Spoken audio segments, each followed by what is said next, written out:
Chapter 41. I can't even describe the feeling of Super Saiyan God Super Saiyan. It's a mixture between potential unleashed, in the ease of using it Super Saiyan, in that it's a well of energy that seems almost limitless, and Super Saiyan God, in that your power is literally transcendent. Yet even that doesn't explain the nuances, the power, or the ability. It's something else entirely. I think, in the time between heartbeats following slapping Omega away, the loud crack of my knuckles on his face finally reaches my ears, and the next moment, as though my body made the decision long before I even thought to, my fist is slamming into the ground, just barely missing Omega. Several miles moved in the time it took for my heart to finish beating. A large crack spreads out in every direction, unfathomably deep from the impact site. Omega finishes rotating, his arms crossing as a kick. I didn't even notice I had thrown slams into them, launching him away. There is a thump, the air pressure increasing 100-fold as Omega's power level jumps up. Way up, higher than anything I'd ever sensed before. He smirks, suddenly in my face, our fists colliding together in a punch that flattens the entire area. I don't know how, but what was once a massive difference in power has closed completely. Again and again, our fists collide as though performing a synchronized dance. Our auras push against one another, grinding, mixing, breaking apart into millions of little floating motes of energy. One of my hits makes it past his defense, nearly ripping into his side, as I block his returning hit with my offhand. I push backward, giving myself some distance to reorient my attack, as Omega seems to get even stronger. My aura swirls around me like a tornado, tearing up the ground far below us, as I blast my way back to him. The tip of my foot barely misses his head as he leans out of the way, the rotation setting me up for a hard punch that manages to break his guard. A ball of energy forms in my left hand as I smash my palm into his face, snapping his head back. His fist catches me in the side, jerking me to the right, but I shrug it off and continue my assault. I'm shoved backward by his aura flaring, but quickly push back in. I juke left and right before I appear right in his face. My first punch is caught, the second blocked with a forearm. With a burst of speed, a knee makes it past, denting his chest and knocking him back. His form seems to blur, morphing slightly to replace the damaged flesh with new, a power almost reminiscent of Majin Buu. I can tell from sensing his power level that he isn't truly healing, as he is still slowly losing power. I continue moving as though through instinct alone, my mind moving so quickly, I can't even begin a thought before it's being acted out. One moment we're battling it out, the next in a beam struggle that glasses the surface of the planet for 100 miles around. Again and again, as though reality is experienced through flashes of actions and reactions. We break apart, neither truly damaged or breathing all that hard. How do you keep increasing in strength, Omega? I ask, knowing he won't be able to resist. Growing stronger? How do you know that I wasn't always this strong? He asks. I ignore his question, knowing that taking his bait would be a waste of time. TCH fine. As I mentioned before, the dragon's wishes are a part of me. Tull's made 2 wishes to be as strong as you, and those wishes are still active. He replies before he begins to laugh. I played you, KLL. I knew that you would simply get stronger the more I pushed you, which in turn would make me stronger in kind. You have ascended to godhood, KLL the Scion. And along with you, so have I. I see, I reply, turning over the thought in my mind. I take it you're in a question-answering mood? I don't see why not. Unlike you, I have all the time in the universe. Omega replies, watching me closely. You said that Oversys had the knowledge of the universe, and now that you've absorbed the 2-star, you have it as well. What does that mean? I ask, curious. He, and now I, have experienced the lives in first person of the entire universe. It changes, flows, as certain choices are made, as certain individuals make changes. He says in reply, so you've seen my entire life, as though you lived it? I ask. That's correct. There are parts that are murky, hard to see, and some that are invisible to me completely. Those are the moments where your godhood was strongest. The moments where your humanity was its strongest are crystal clear, however. When you cried over Bara's death, for example. It's hard not to be empathetic. 2 of my brethren were good, and they temper my own nature. If it were not for that you're all that stands in my way, I would not even bother killing you. One was a teacher. He shared knowledge with those that could use it best. It is interesting to feel their personalities wage war inside my mind, pushing and pulling me in every direction to act as they would. He says, shrugging. 2 of my brothers were at war, and it's them that push me to fight you at your best. Not only so that my own power rises, but so that I can say that I defeated you at last. I consider the situation for a moment, before shrugging as well. I've defeated monsters that were stronger than me. Battles don't always go to the one with the highest power level. A blade of pure energy forms from my hand, nearly skewering Omega where he floats. The blade manages to slice a gaping wound in his right leg as he barely dodges, before a black energy blade of his own forms. They slam into each other, A life or death struggle turns suddenly into a sword fight. For a few scant seconds I hold my own, before with a smirk, Omega quickly has the advantage. Having experienced the lives of the entire universe, he had, of course, lived as uncountable swordsmen. It's at this moment that the clarity brought by the gamer's mind is so useful, as I can see the path to victory opening in front of me. I drop the blade as he launches towards me, blasting him with a vicious beam of pink light that throws him back. I appear, the crack of space-time reorienting itself around me like an explosion, as my fist dents his cheek, sending him to slam bodily into the ground below, the force of his body passing through the clouds swirling them away. This will be the end of you, I yell as I swiftly pour energy into my palms. KLB dash. I start to yell before everything freezes in place. Like a puppet without strings, my body fails me, the black blade of energy sizzling as it burns the skin around it, sticking over a foot from my chest.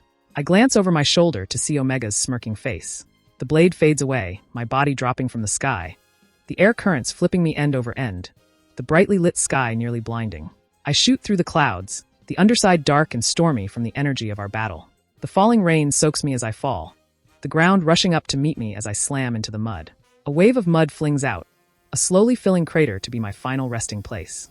I had, of course, expected he would take advantage of me sitting still, but I had hoped for a less traumatic wound. KLL.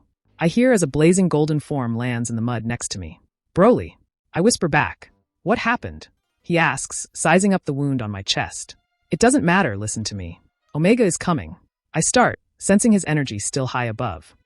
I need you to hold him off, even if it's just for a few minutes. KLL.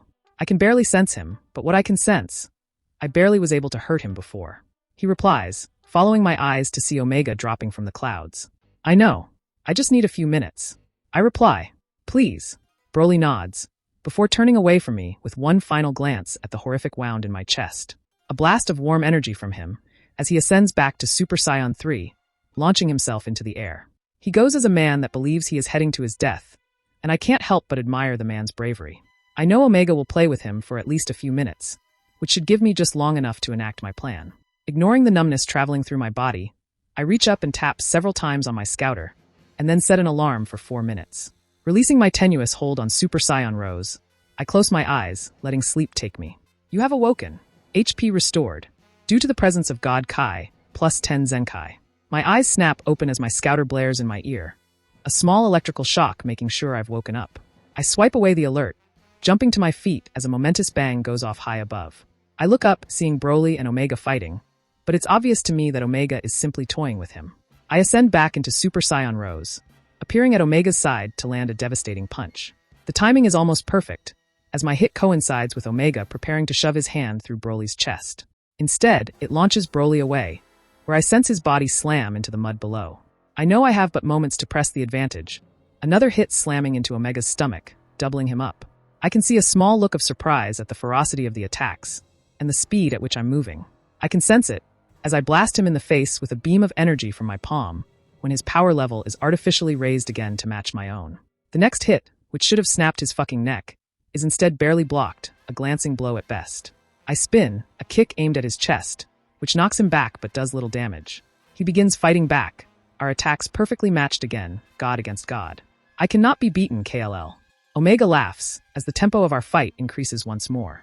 I remain silent, stalling for time as I attack again and again.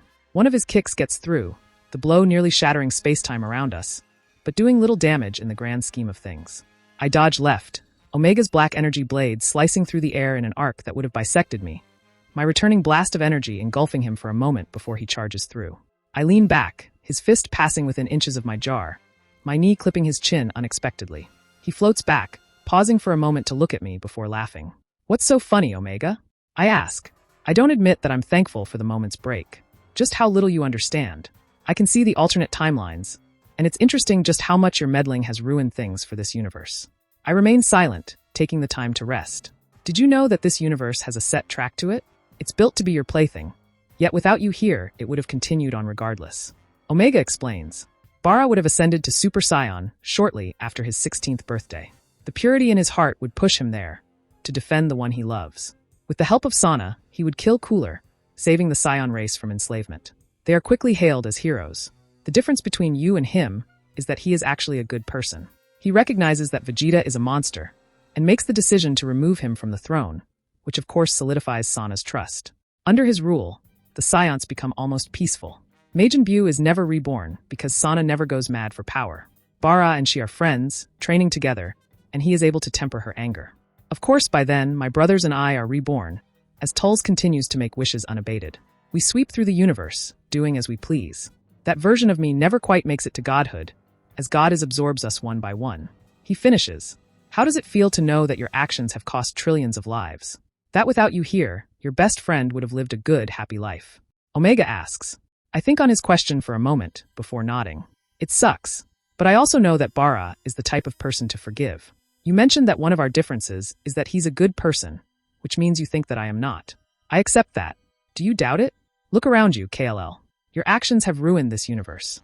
Once I'm done killing you, I will kill Beerus and the Kais. I shall remain uncontested for all of time. He answers back snidely. And if not in this life, then in the next. I know. That's why we have to defeat you here and now. I say, staring right into his eyes. We. Omega asks. You're alone, KLL. All your friends have died or been left behind. Even Broly has succumbed. His energy is gone, his future erased. I had been timing it since the start, and know that I'll have just under a second to make this work. I can sense it, but Omega is far too reliant on his ability to see the future to even sense the world around him. Now, I yell as I blaze my aura, shattering the sky as space and time folds behind me. I push against it, increasing my speed to a measurable percentage of the speed of light, to slam my fist into Omega's jaw, powering up to my max for the first time since waking up. As I do, the fiery energy I had sensed arrives on my right, a second fist slamming into Omega at the same time.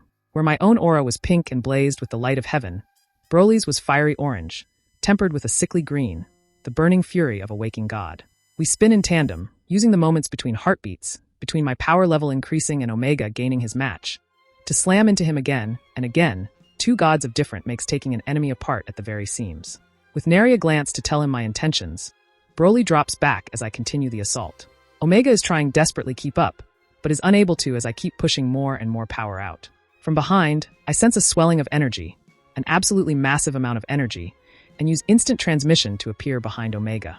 My hands are filled with burning energy, so bright that to stare at it would leave you blinded. Broly's attack slams into Omega, who is finally able to react and catch it with his hands, holding back the massive orb of energy. I push everything I have into my palms, the largest attack this universe may ever see, before releasing it into the air between us. The second finally passes, and I can feel Omega's energy begin to grow, but it's already too late for him. My attack slams into his back, pushing him into Broly's deadly ball of energy. The attacks mixing together, working together, destroying together. A pop, my hand snagging Broly's as we pop away, putting as much distance as I can between action and reaction, between heartbeats as our energy explodes. Even in the area between time and space, the explosion of our attacks combining can be felt, the reverberations shaking the pocket dimension that instant transmission uses to traverse time and space. C18C. With a pop, we appear on one of the larger asteroids in orbit around C18. We have a clear view of C18 from where we are, and can see the devastation our combined attack has already begun to generate. Large chunks of the planet appear to be ripping off, moving slowly towards a pulsing point of light in the sky. KLL. Broly asks, getting my attention. Is Omega dead? There is a pulse of energy, almost a shuddering, as something happens on C18. The bright light grows brighter, before fading completely. The planet seems to crumble, turning almost to dust as the dark spot seems to suck it all in. There is another pulse of energy, followed swiftly by another, before even that seems to fade away. I can tell just from watching that Omega is trying desperately to escape, but is unable to. Quest complete. Story quest. Long-term goal, defeat Omega Purunga. Reward, 15 million XP. 16,578, 550/6,000,000 XP, remains till level 23. Level up alert, 10,578, 550/7, 500,000 XP, remains till level 24. Level up alert, 3078, 550/9, 000,000 XP, remains till level 25. I stare at the alert for a moment, before looking back at what I can only guess is a black hole. It seems that even with all the power of a god, and the entire universe's worth of skill, even Omega could fall to a quirk of physics. Yeah, Broly, he's dead, I reply. Sacred world of the Kais. My lord. Whis asks, watching Beerus closely as the fight ends. "He'll do," Beerus replies, flicking his tail. "I'm going to go nap. Keep an eye on him and the other one, and wake me when it's time for our challenge. We're on a tight schedule, and we only have a year left." "Yes, Lord Beerus," Whis replies, looking back into the orb on his scepter. "And find a new Supreme Kai."